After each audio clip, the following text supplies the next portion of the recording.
Phil Hellmuth deixa escapar informação sobre redução do número de braceletes para 2026 e Daniel Negreanu fica tiltadaço. É sobre isso que vamos falar na coluna PokerCast de hoje. Lembrando que essa coluna chega a você pela H2Bet. O H2Bet é onde você aposta com quem você confia, com quem apoia o poker e de quebra apoia o PokerCast. Então clica aqui no link da descrição da nossa coluna, mude já para H2Bet, aposte com quem você conhece, apoie o nosso projeto. Apostas são para maiores de 18 anos, aposte com responsabilidade. Essa coluna foi sugerida pelo querido Expedito Neto, e se você quiser sugerir colunas, entra no nosso grupão ou comente, aliás, seu comentário é sempre muito bem-vindo, também o like e a inscrição no canal.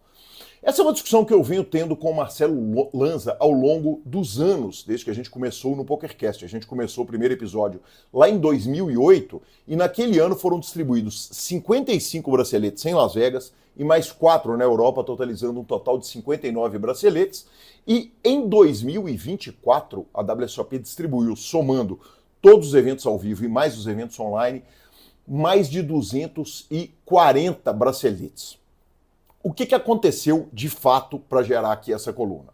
O programa era o No Gamble, No Future, do PokerGo Internacional, e o Phil Hellmuth falou que ele conversou com o dono da WSOP e que eles estão pensando em diminuir o número de braceletes para 100 braceletes, sendo 50 na WSOP em Las Vegas no verão, e a sugestão seria a seguinte: 50 Vegas, 10 na WSOP Paradise, em Bahamas, 10 na Europa, 10 na Ásia e um total de 20 braceletes no Poker Online, totalizando 100 braceletes distribuídos por ano, bem menos que os mais de 240 que foram distribuídos no ano de 2024 e os outros tantos que estão sendo distribuídos agora em 2025.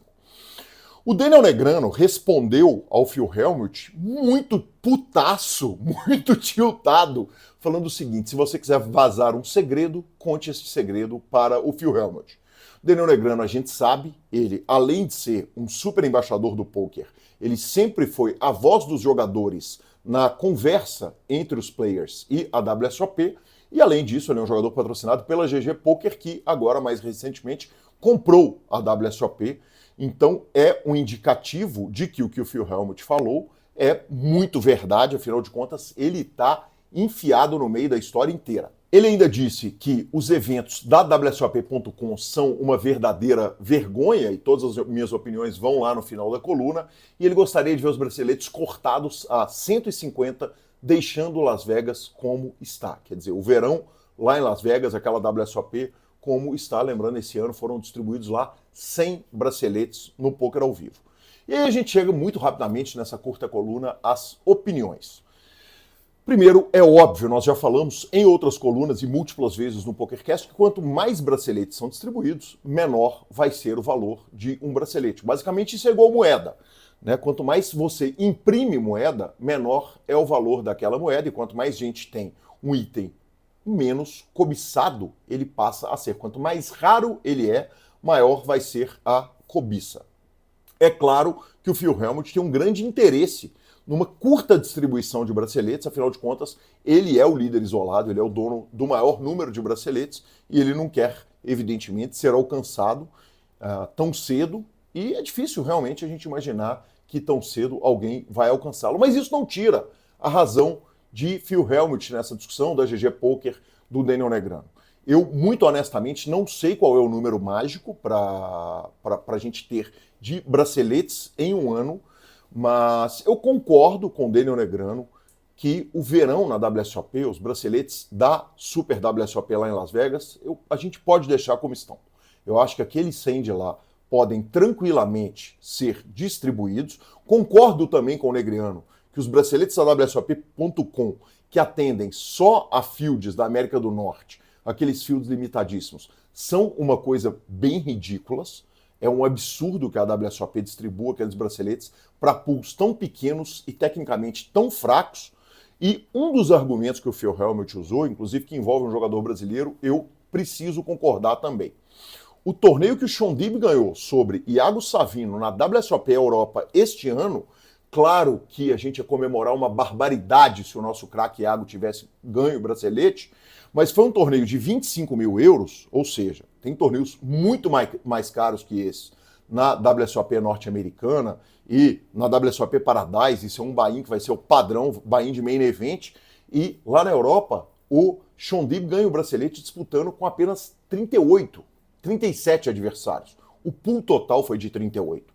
Então é bem bizarro a gente imaginar que um bracelete pode ser ganho por um buy-in que é claro, óbvio que é caro, mas não é tão absurdo assim, e disputando com apenas 38 pessoas, é esquisito pensar que dá para ganhar um bracelete.